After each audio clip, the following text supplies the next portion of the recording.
Hello again, everybody, and welcome to the Mike Francesa podcast, part of the Bet Rivers Network. Sorry I was a little late with my Yankee stuff. I know a lot of you waited around last night. I apologize for that. Let me just fill you in on the details so you know. I've always been an open book about this stuff. Um, Last week, I came back from golf. My wife said, "You don't look good." I said, "I feel all right." The next day when I got up, she said, "I don't like the way your eyes look." I said, "I'm all right." And then about 2 days later, I said to her, "I'm a little tired today." And knock on wood, I had felt great for the last couple of years. Well, Monday afternoon, I ate. I had lunch. And after lunch, I just had this terrible indigestion. So I didn't eat anything. Tuesday morning, I didn't eat anything. And it had gotten worse. By about 5 o'clock on Tuesday evening, all I did was lie around on Tuesday. I wanted to see the Yankee game. Around 5 o'clock, I got worried because I was in so much pain. I called my internist in the city, who's a prominent internist, Mike Cantor, and I said, "Doc, listen, I'm gonna." I said, "Something's wrong," and he said, "Explain to me what you're feeling." And I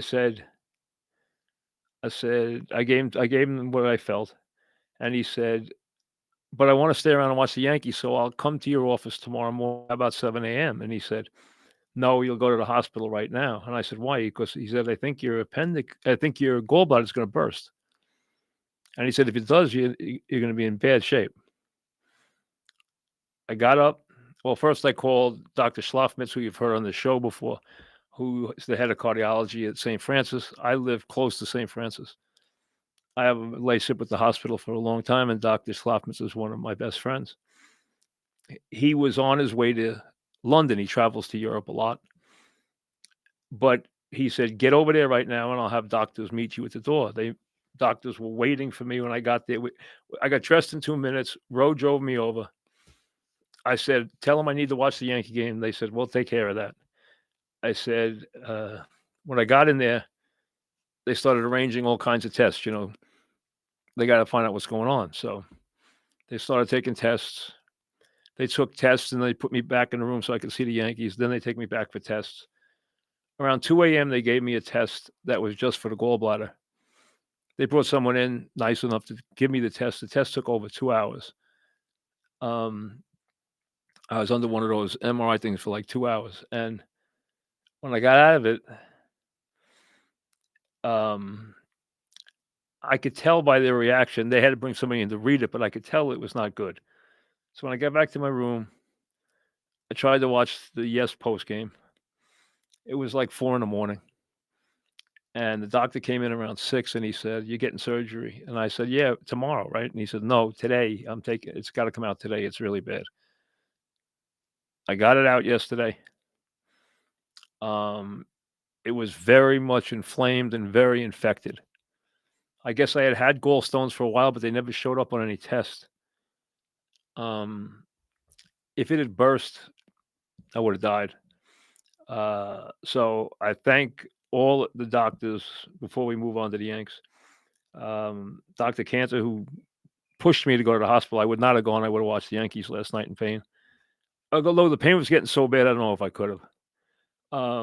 Rich Slofmitz, who always does an incredible job, and he took care of everything. He called me 4 times from Europe. Um, Dr.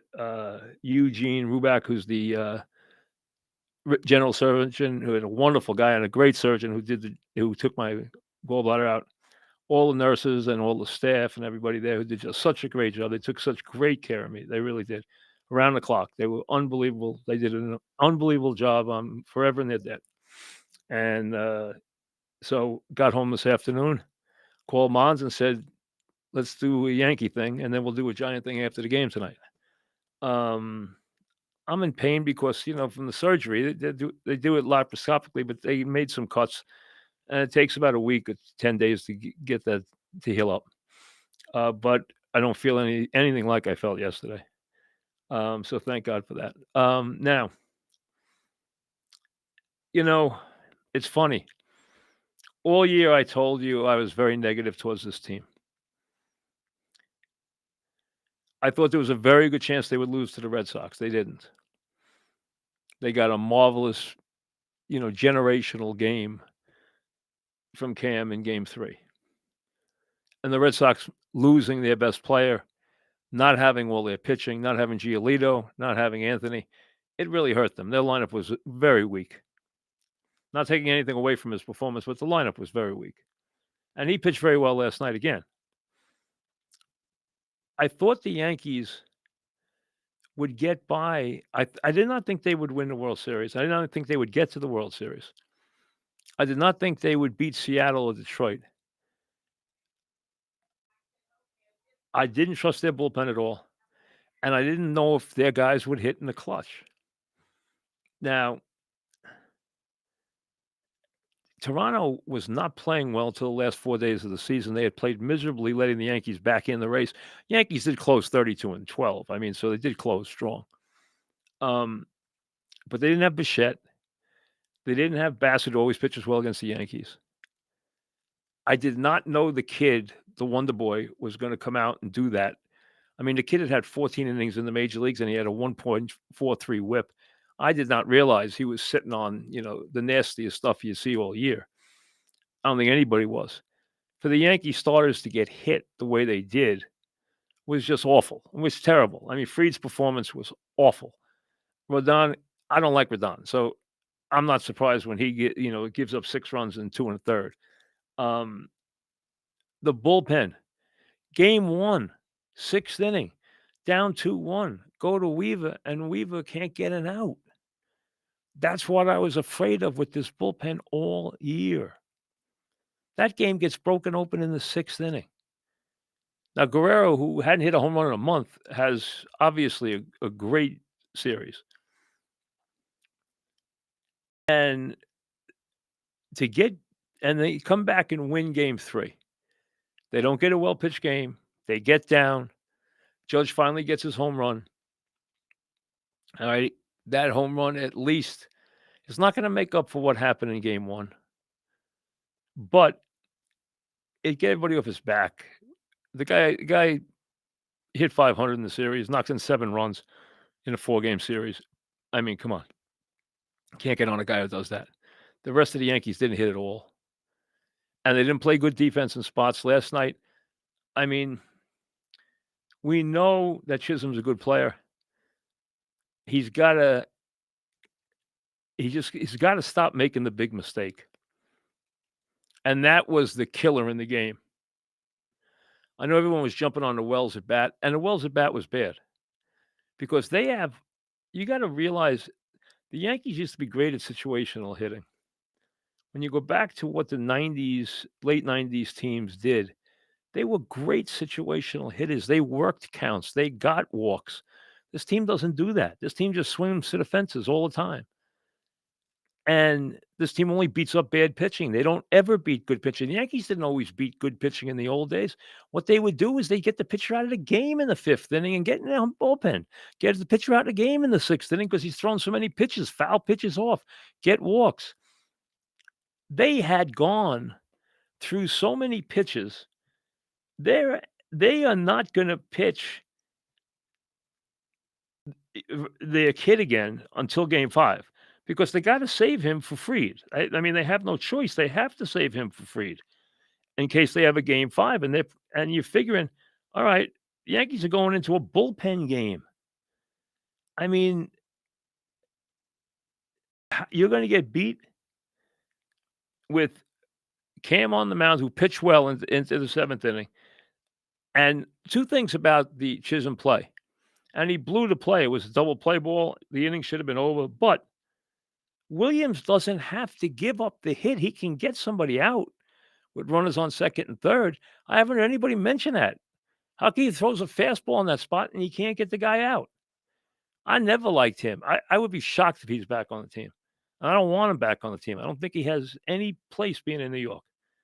He pitched better down the stretch, but you know what? When he was there yesterday, I didn't trust him for an instance. And again, I didn't trust Rodon, and I'm not surprised when he goes bad. I didn't trust, and he had a good year. I didn't trust Williams all year. Okay, Duval never fit in. Bednar did a good job. I think he'll be back. They have a lot of work to do on the bullpen. I don't know what's going on with Weaver. Okay, Weaver just was to the point where you couldn't use him anymore. Warren made no sense to bring in on the road. He always gets banged around on the road, and he got banged around in that game. But Fried had already lost the game.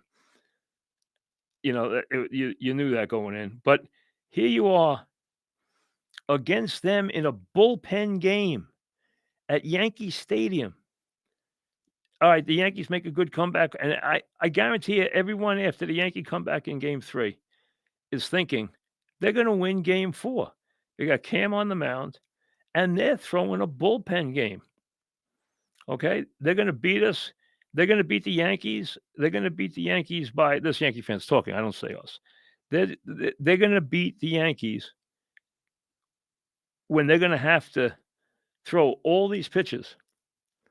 Now, the Yankees aren't a really hard team to match up against in those spots. The only thing they're going to do is they're going to put Rosario in for McMahon when he sees a lefty. Okay? But now if you do that too early, you know they're going back and forth every inning. And you're going to see Dominguez in against the righty only in the late innings. And there's not much else they're going to do with the bats. Okay, you're going to see Goldschmidt come in eventually, but they don't want to take the bat out of Rice's hands too early. He's been too dynamic a hitter. Okay, so they pitch Volin an inning. They pitch Flaherty an inning. They pitch Dominguez an inning in 2/3. They pitch Lauer an inning in 2/3. Lauer's performance was key. They pitch Rodriguez, then they pitch Little, then they pitch Fisher. They're in Hoffman. Hoffman's in there in the 8th inning. If Wells gets on or can work a count against Hoffman, Hoffman is not going to be able to close that game. They're not going to pitch the Wonder Boy in this game. They can't. They need him for Game 5. So they don't have anywhere to go. They're at Hoffman already. And that's why when he walks the guy in front of you and the bases are loaded and you're pitching in the 8th inning to the closer, you want to make him work. He's got to come out and get you out in the 9th. And every spot you move closer to Judge. And turning the order around again. So that's where you don't swing at the first pitch there. In a regular bat, sometimes the first pitch is the best pitch. No one's ever saying it's not.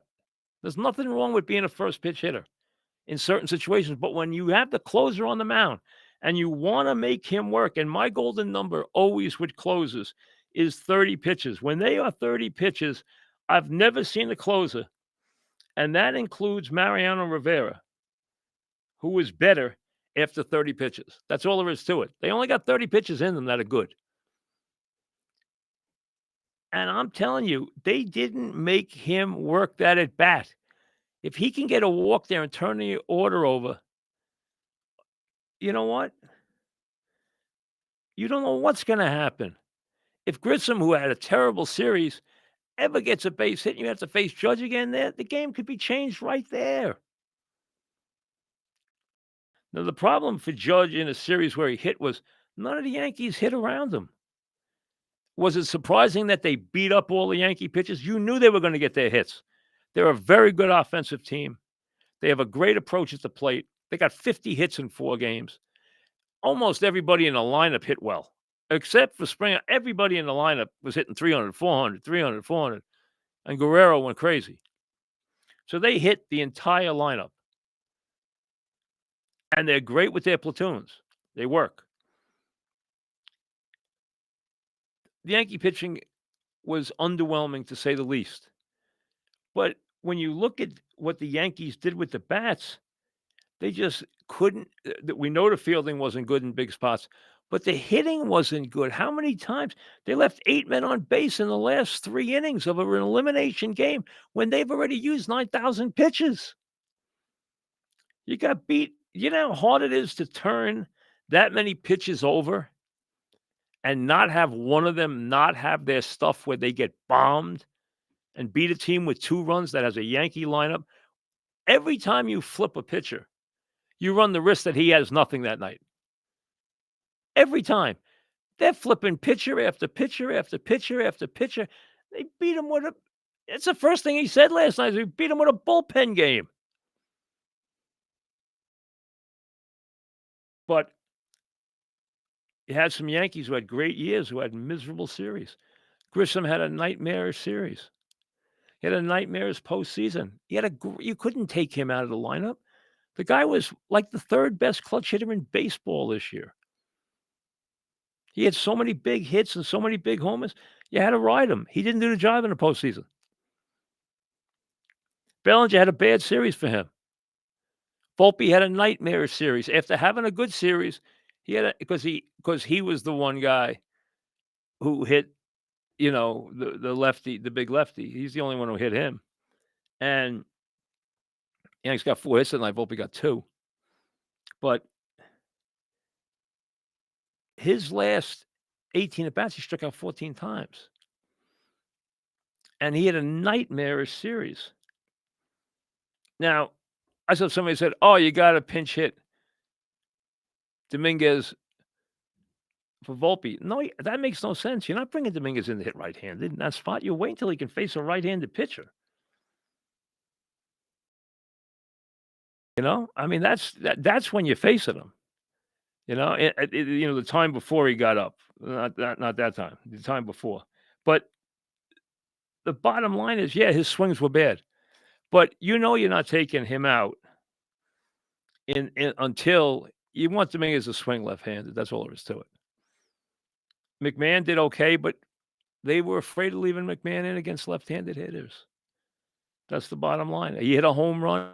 I thought McMahon. Listen, I wanted McMahon for 2 years. For 2 years.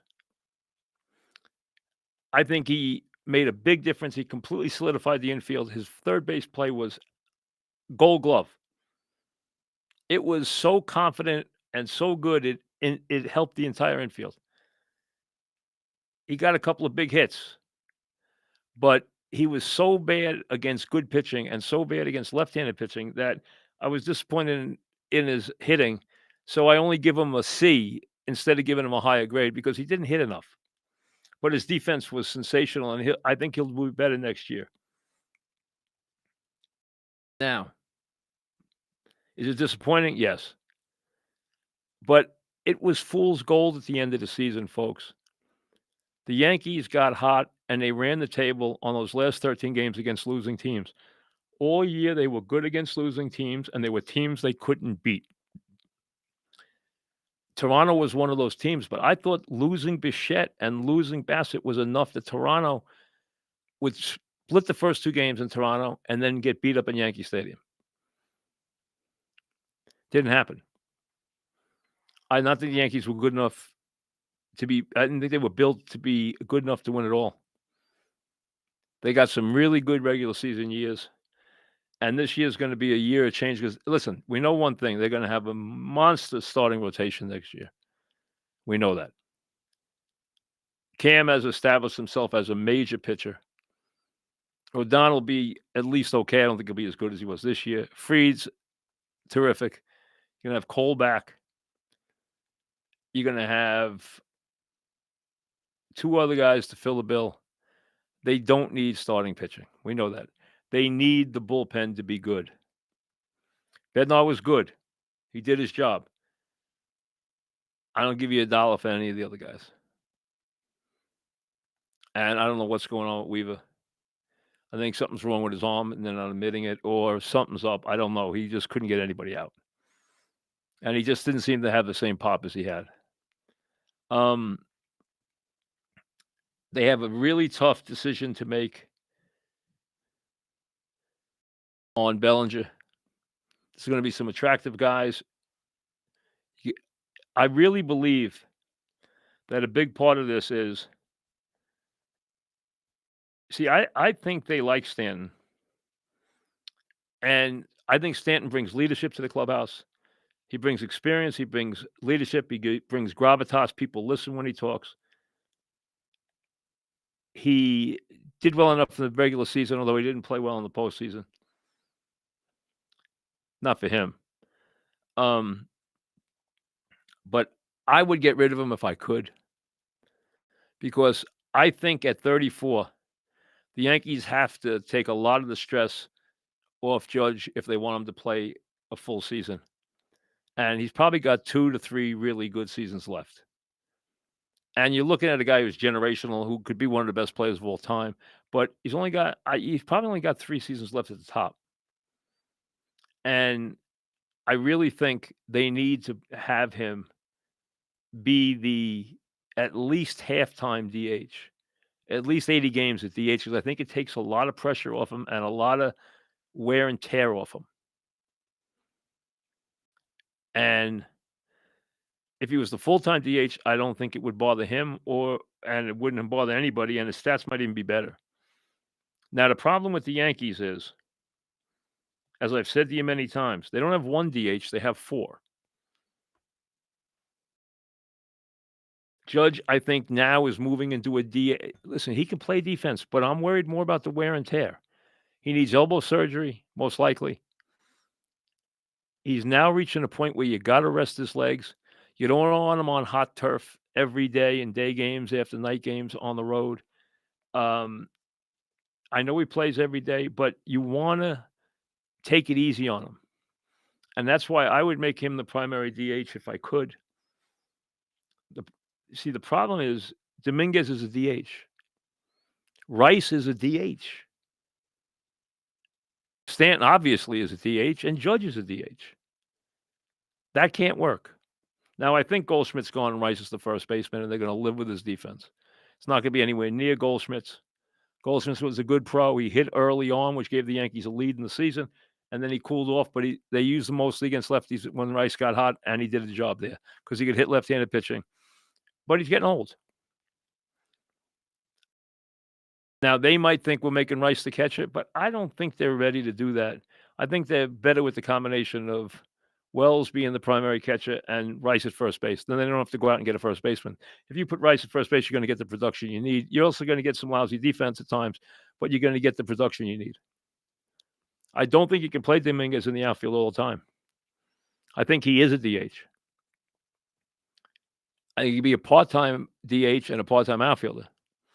And that could fit in with Judge, but what do you do with Stanton? If Stanton's back there, you got the same dilemma they've always had. They have to make a decision at shortstop. Do they try to change Volpe or do they not? McMahon's going to be at third base. They might keep him right at a cheap price. They might keep a Rosario to be a guy who can kill left-handed pitching and play the tough lefties and give McMahon off. I think McMahon fits in. Everyone says the locker room was a great locker room. That's so overrated in baseball. Some of the worst locker rooms that you ever heard of won championships. The Oakland A's, look, they didn't kill each other. The Yankees in the 70s, they weren't a fraternity. They had some guys on that team that hated each other. They won back-to-back championships where it was tough to beat as any team I ever saw.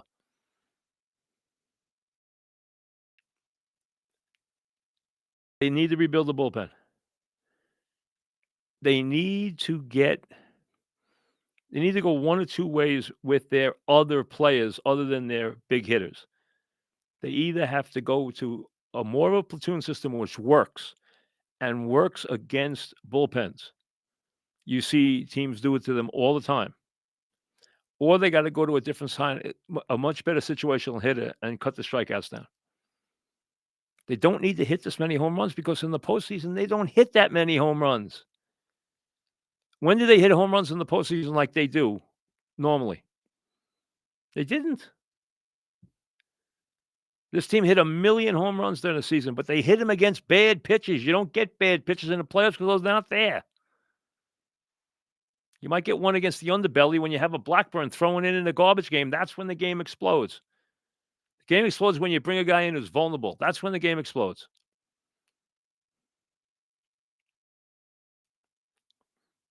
They have a lot of work to do. I don't think they're going to change Boone. They're not changing Cashman. If you think the Yankees making the playoffs, winning 94 games, filling their stadium is a positive year, I think you got a good chance it is. I'm not saying they won't try to improve. They will. They might sign a prominent hitter. Everyone likes to talk about Tucker versus Bellinger. They're both good players. Bellinger was cheaper, obviously. He's not as good as Tucker, but he's a good player. He had a very good year last year. Grisham, some team will pay Grisham too much money. He's gone. I think Williams is gone. I think Bellinger's gone. I mean, I think Williams is gone. I think Grisham is gone. I think Goldschmidt's gone. I think Rice will be at first base. And then they have a lot of moves to make, and they got to make a decision about Volpe, who was not a very good player this year. But it's another year where they fail to do what you get paid to do. And they fooled themselves because they got cocky late because they started winning and they started playing 500 ball for the most part against the good teams. And they killed the bad teams. And they literally killed the bad teams. And that got them to 94 wins when really all year they hadn't been a 94-win team. And they got hot late and they believed. And they beat the Red Sox, who were not at 100%, and they lost to Toronto, which was not at 100%. And Toronto had their number. When you get beat up like Toronto beat you up, they had your number.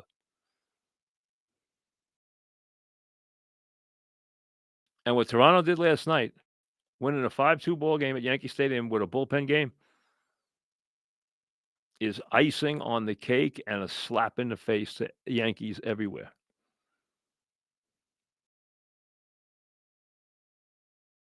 Boone says, I've been chasing it my whole life. You better hope he's not chasing it his whole life. Sooner or later, they're going to have to shake it up. And it's amazing that they haven't with the manager, but I don't think they will. I think the players like the feel of that team. And I think he's a player manager.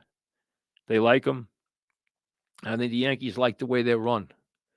But you know what? This has to stick in. They take their beatings in October, and they get ready for the season, and they still draw the same amount of people, and their fans are there on opening day, and the expectations, have they changed? Yes. George thought the year was a bad year when he didn't win a championship. Hal has a different vision than that. He's more of a businessman. He's more of a bottom line guy. Listen, he's gone out and bought players. His payroll is hefty. He went out and got Fried last year. He gave him a ton of money. Gave him an outrageous amount of money.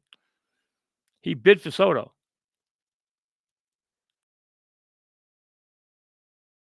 Soto carried them last year with Stanton. Judge didn't carry him, but he vindicated his playoff, at least for the short term, vindicated his playoff problems because he hit in the postseason. But he was outshone, he was outslugged by Guerrero, who was amazing in the postseason. And it's a bitter loss. See, they found a way to get you excited by Boston, and then it becomes a bitter loss. And they didn't even get back to try to defend it. And we'll see if the Dodgers get there or not. But the bottom line is it's another year, and it's an amazing amount of years when you line them up and you realize that it's a quarter of a century and they've won one championship. And that is not Yankee-like. And yes, I know they've added layers to the playoffs. And you got to play more games, and you can get picked off in a 3-game series and picked off 5-game series. But you know what? It's what you have to do. That's a challenge. They're still the Yankees. No one's asking them to win 5 in a row, but by now they should have been able to win another one. Judge doesn't want to leave here without a ring. He's not going to get, the number of rings that Jeter got, or the number of rings that Mantle got, or the number of rings that DiMaggio got, or the number of rings, heaven forbid, that Yogi got, which I believe is 11.